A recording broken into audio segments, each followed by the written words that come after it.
Mom spent months searching for my brother. Then she sealed the doors.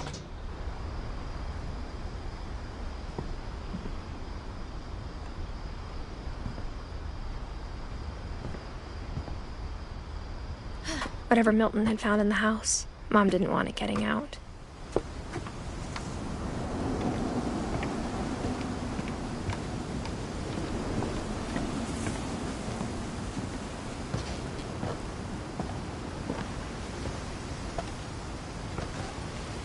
Mom definitely blamed Edie, but I think Louis blamed himself.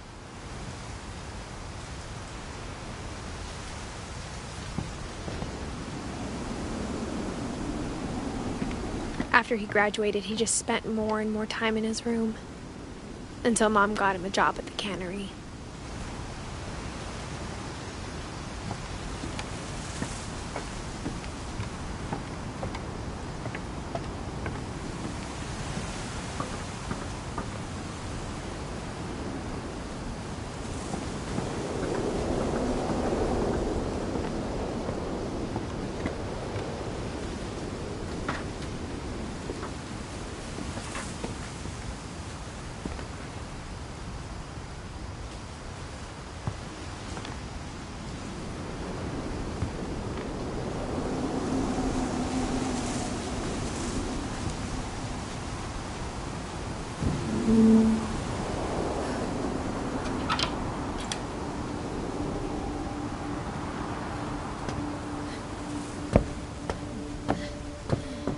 Louis's room smelled very, very familiar. That part of him lived on.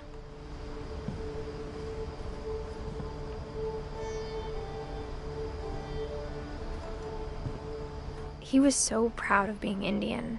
I think for him, it was a way to be something other than just a Finch.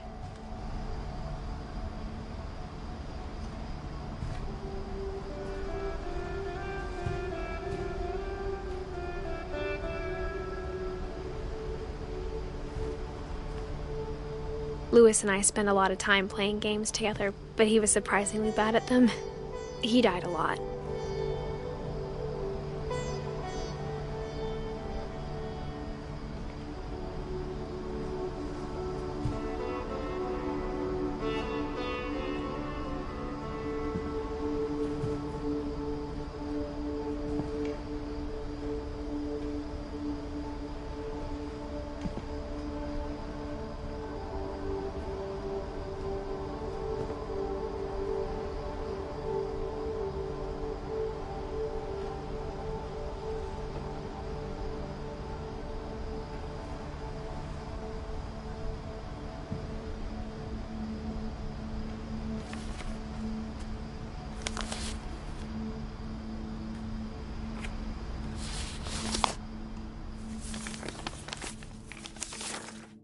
Dear Mrs. Finch, as Louis's psychiatrist, I can understand your desire for an explanation.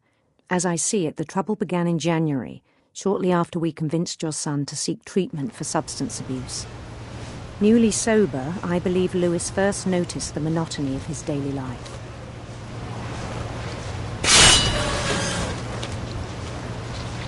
He kept working at the cannery, but he withdrew part of himself. In our sessions, I saw the same behavior. His mind began to wander.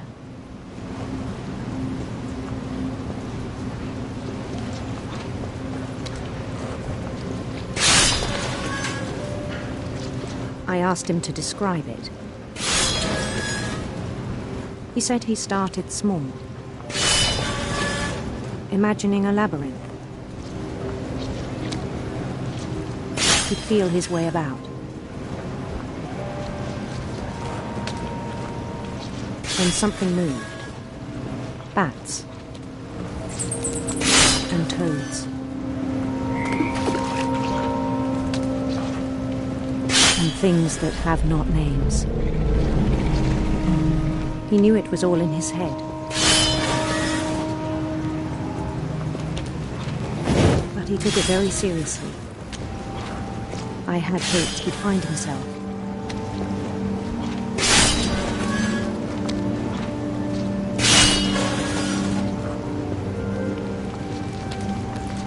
But he found something more.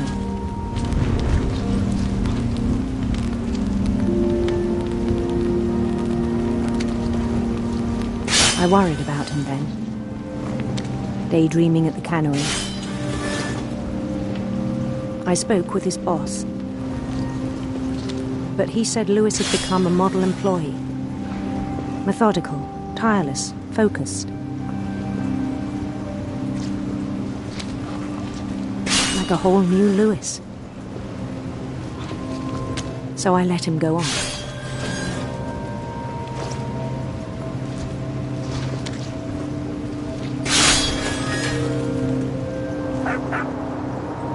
I even encouraged him. It seemed very promising at first. He told me he'd made a new friend.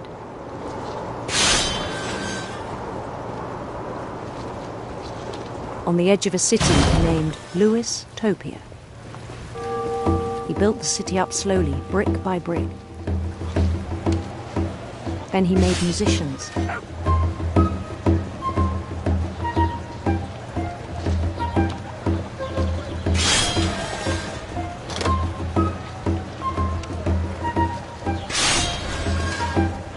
And songs for them to play.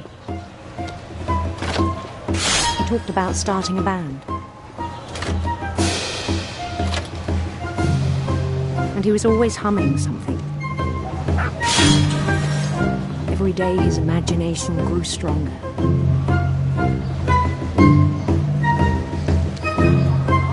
He no longer spoke at the cannery.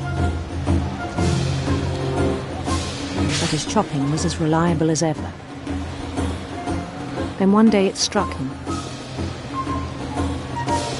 that all the cheering crowds, even the stones under his feet, were all in his imagination, so he could do whatever he wished.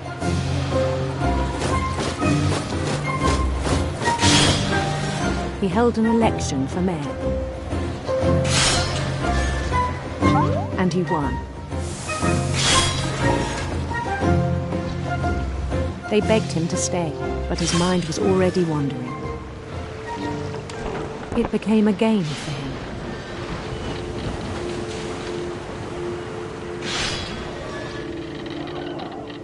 He'd conquer a city, then immediately push on.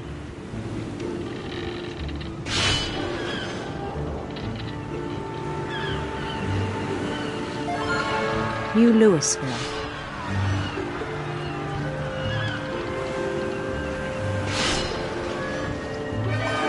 St. Louis.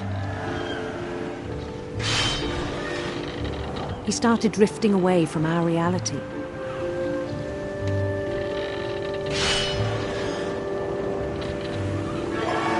Minneapolis.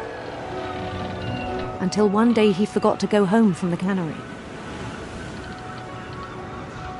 Even as his mother pleaded with him, part of Lewis kept sailing on.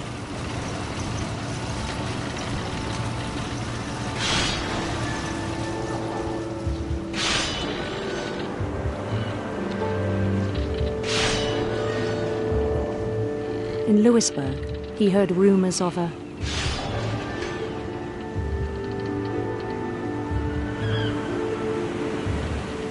beautiful prince.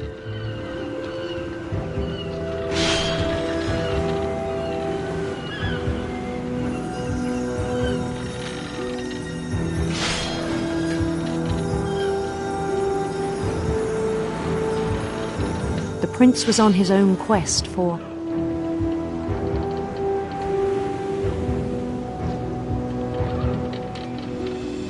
radiant rainbows.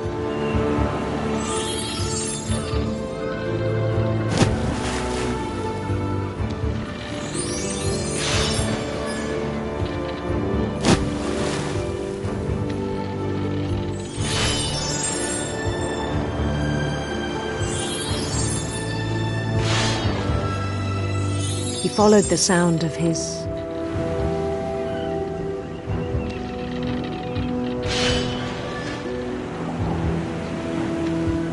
electric sitar.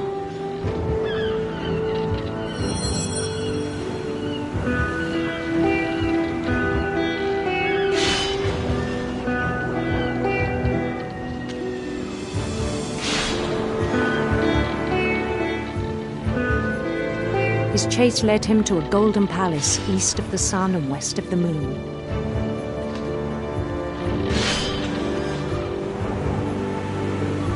Even then, his logic remained sound.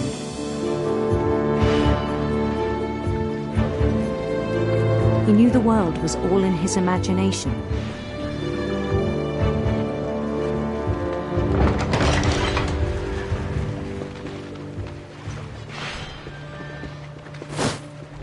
But he was so proud of having created it. In his own eyes, he'd become something greater than a king.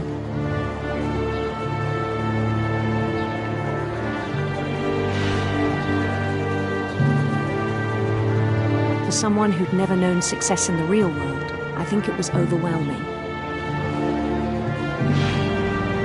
And then it struck him that the real Lewis was not the one chopping salmon, but the one climbing the steps of a golden palace.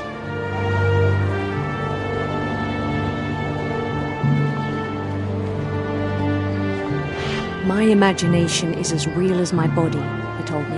It was hard to argue with him.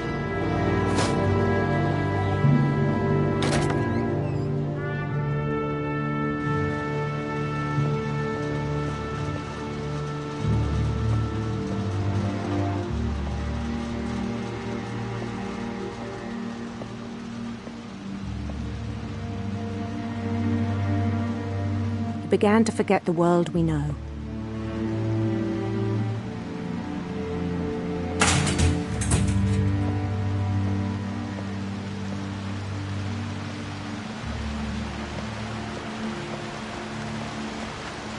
I think it pained him to remember Lewis, the cannery worker.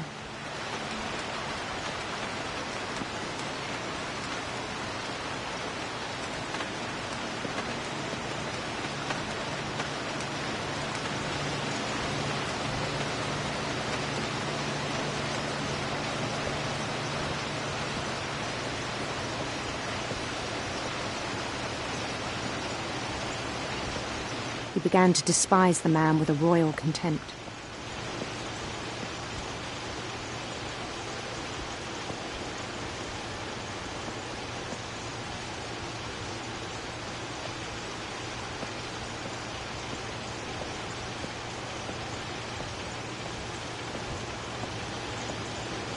I still thought I could save him.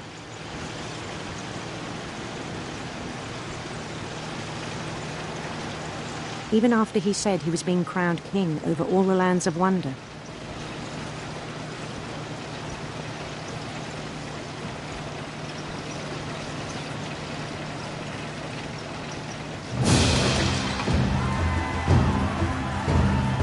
The palace would be packed with his companions.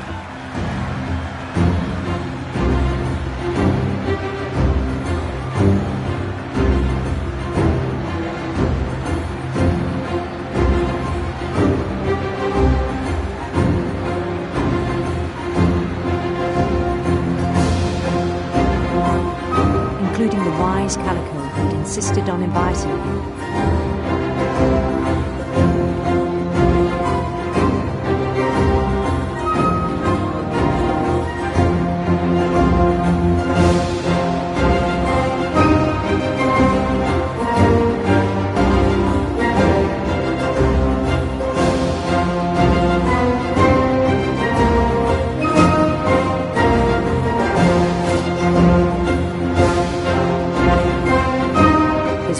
Waited, holding his crown.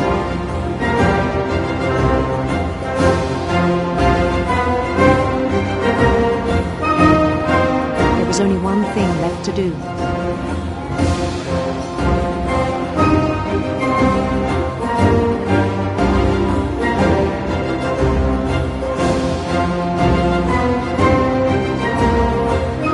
Bend down his head.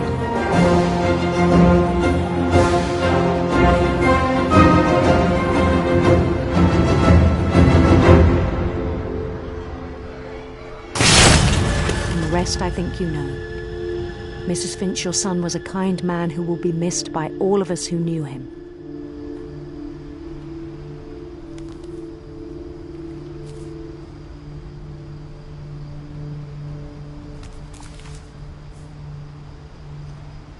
My brother was really cool. I wish you could have met him.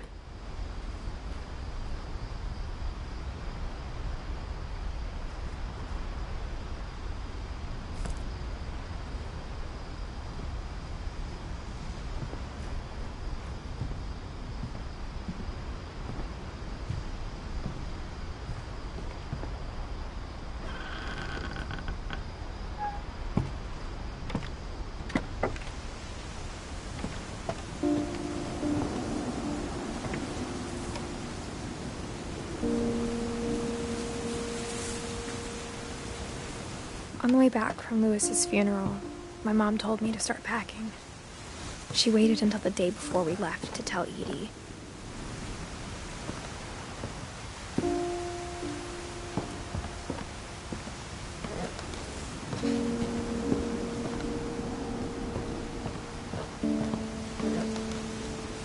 I'm not sure if she wanted to make it easier or harder.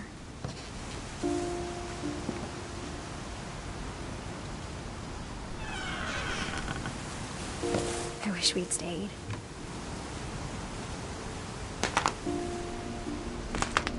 But I understand why we left.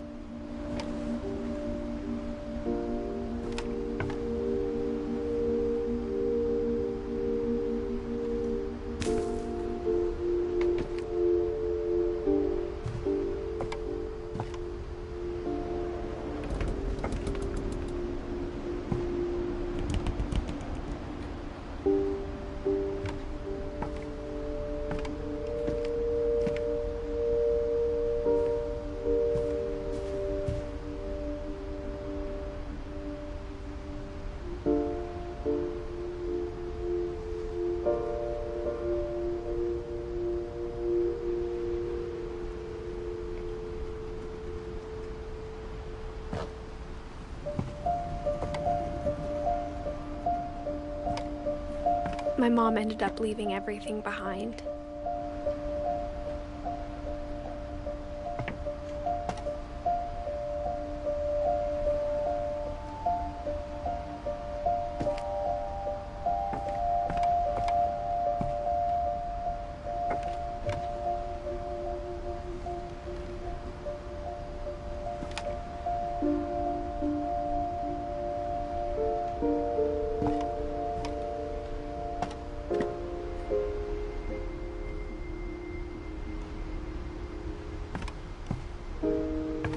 What happened that night had been coming for a long time. Maybe it should have come sooner.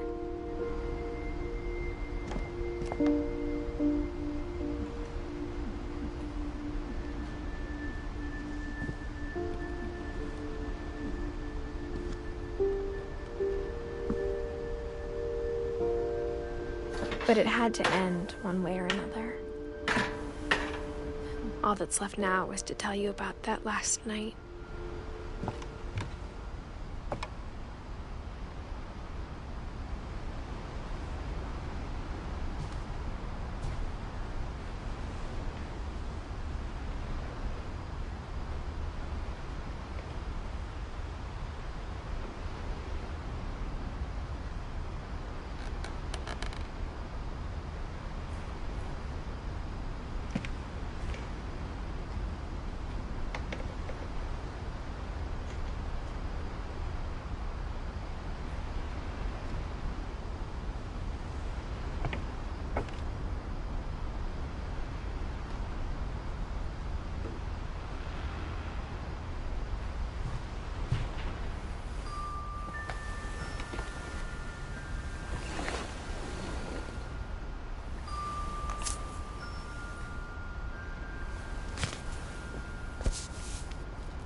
That whole last day, Edie just watched us pack and didn't say a word.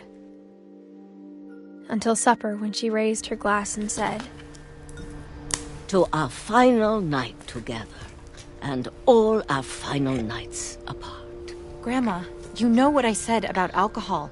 Some of your medications are very Edith, specific. I left a present for you in the hallway.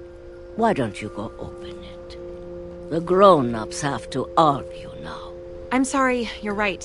We're all leaving tomorrow. Let's just enjoy our last... I'm not leaving. Edith, you're excused.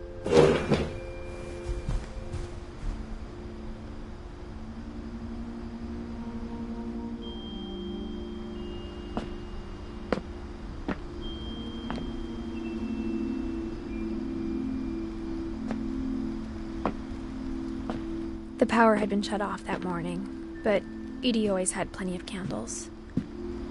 When my mom sealed the library, I don't think she knew about the other entrance.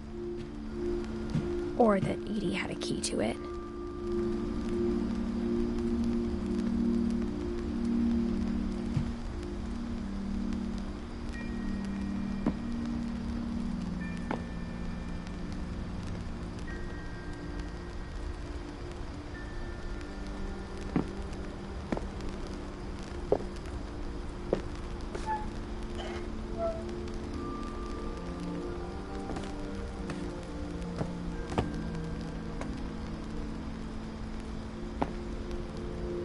The thing you're afraid of isn't going to end when you leave the house.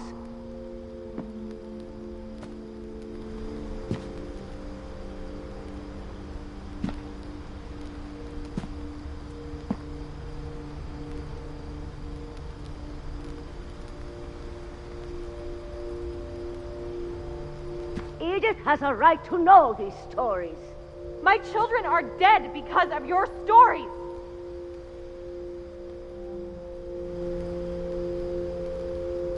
I think it's best if Edith and I leave tonight.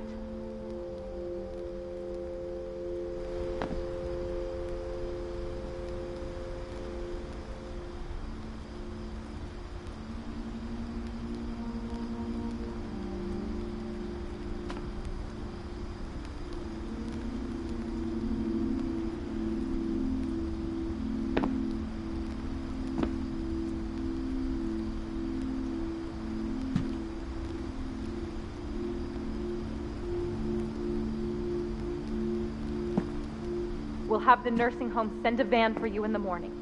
Okay?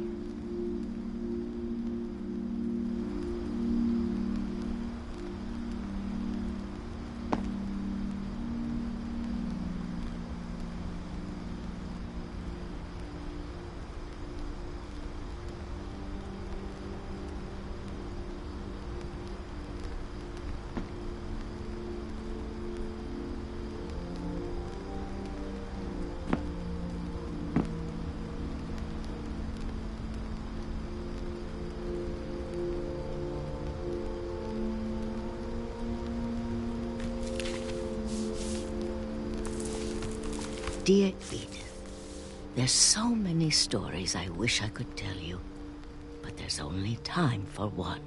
This is about what happened on the night you were born. That night, the tide went way, way out.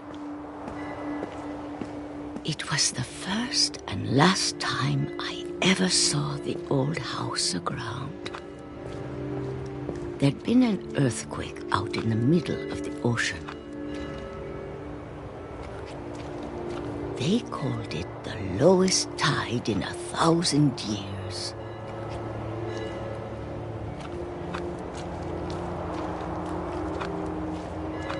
God, it smelled awful.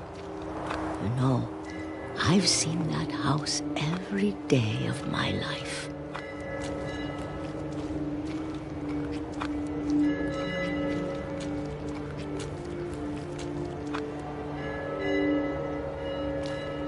I never thought I'd go back to it.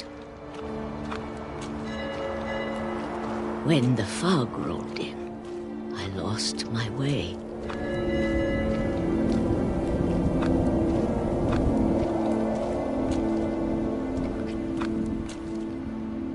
I got turned around.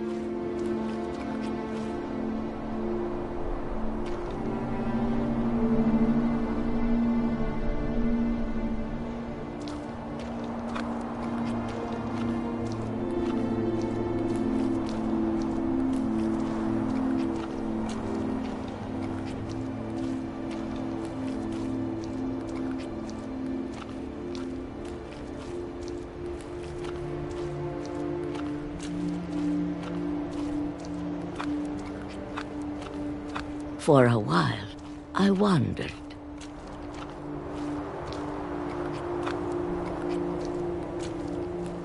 I started seeing things.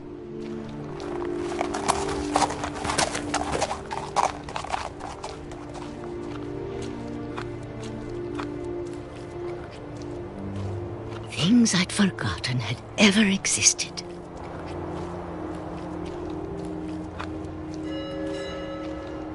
But when I saw them, they felt like old friends.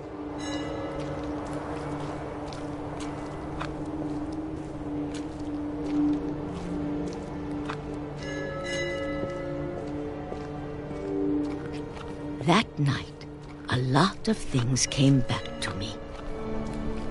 Or maybe I came back to them.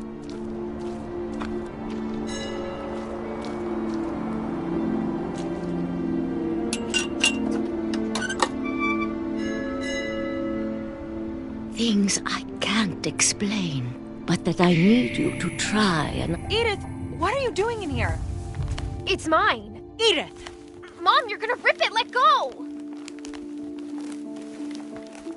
I kicked and screamed, but Mom dragged me to the car.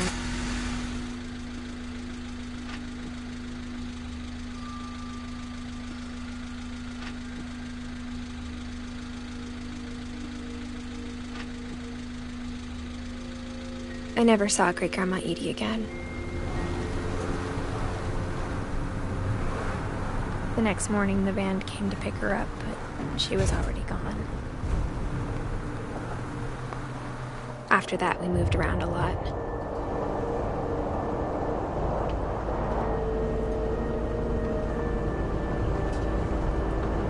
We both tried to make the best of it.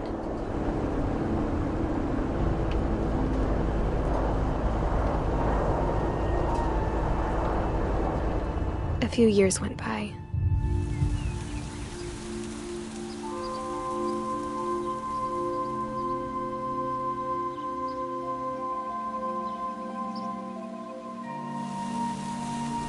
My mom didn't like to talk about it, but she started getting sick a lot.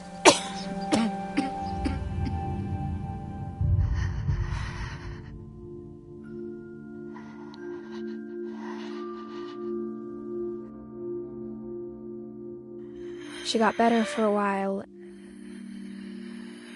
and then she didn't. And then I was alone.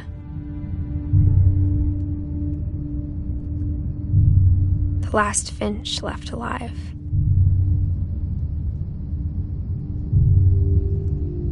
Until I found out about you.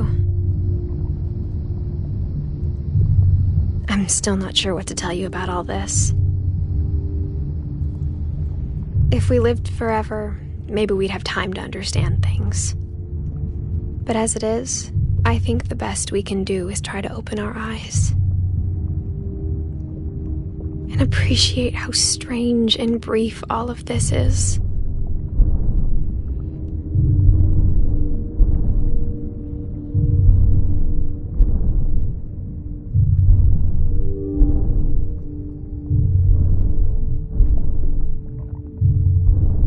This I don't know what's supposed to be for you. But now I hope you'll never see it.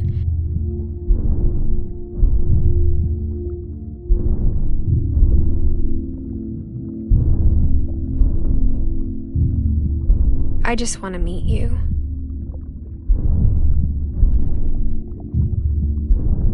And tell you all these stories myself. But I guess if you're reading this now, things didn't work out that way.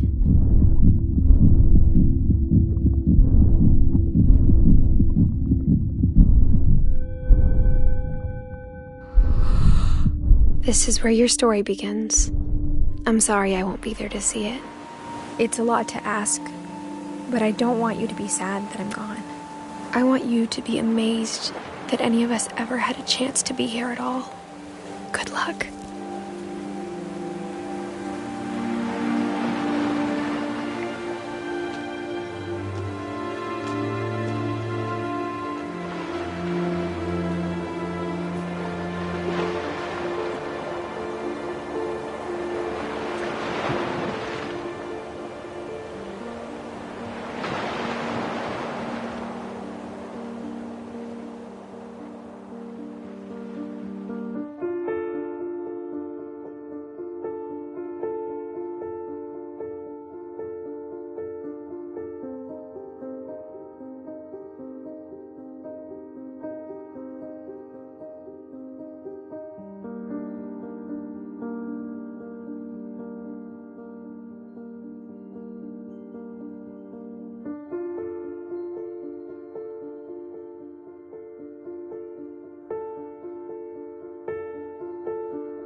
Louis died a week before we left, but Edie had already started to memorialize him.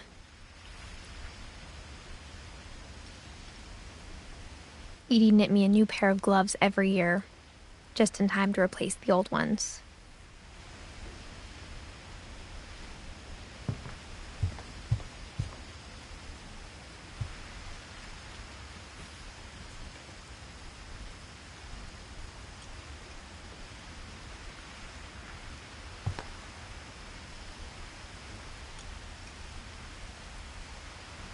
Edie gave a big interview about a mole man living under the Finch house.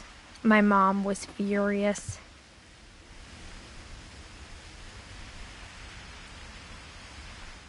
I hadn't thought of myself as Edith Jr. for a long, long time.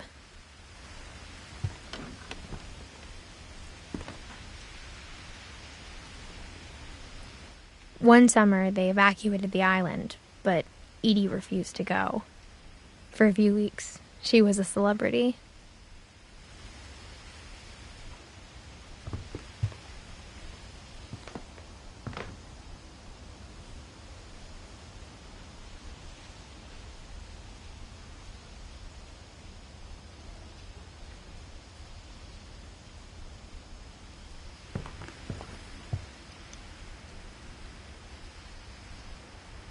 When Edie told people Sven was killed by a dragon, she could also have said he was building a dragon-shaped slide that collapsed.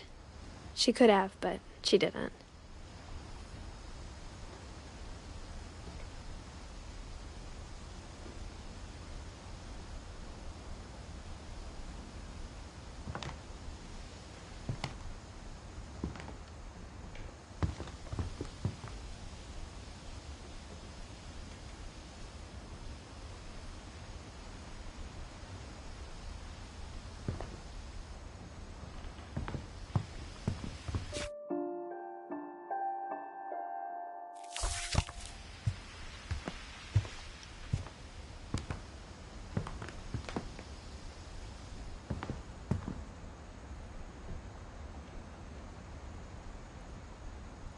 Her room was like a museum.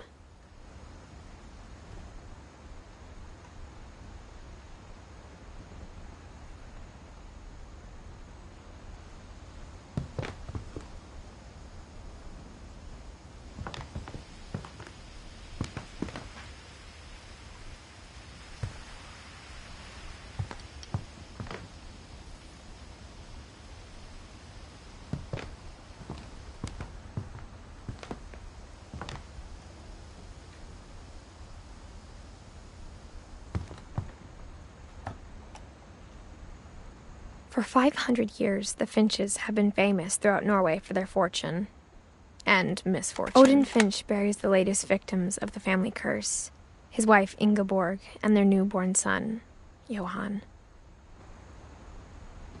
On January 7th, 1937, he set sail with his family and his house, hoping to leave the curse behind. But 40-foot waves off the coast of Washington send the house and Odin to the bottom of the sea. Odin's daughter Edie, with husband Sven and baby Molly, step ashore on their new home, Orcas Island. Odin Finch is the first to be buried in the new family cemetery. His daughter Edie is already dreaming of a new Finch house.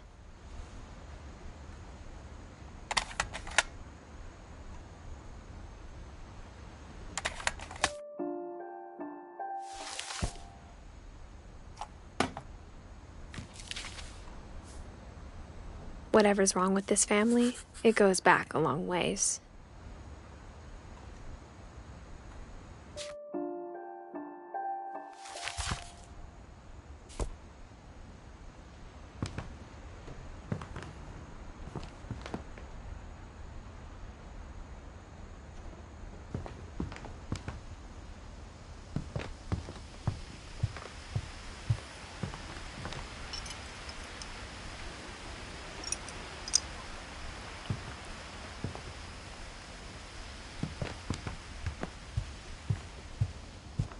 Even in her 90s, sometimes Edie seemed a lot younger than my mother. The only trace Grandpa Sam's first wife, Kay, left on the house was the pink bathroom. It was a pretty big trace.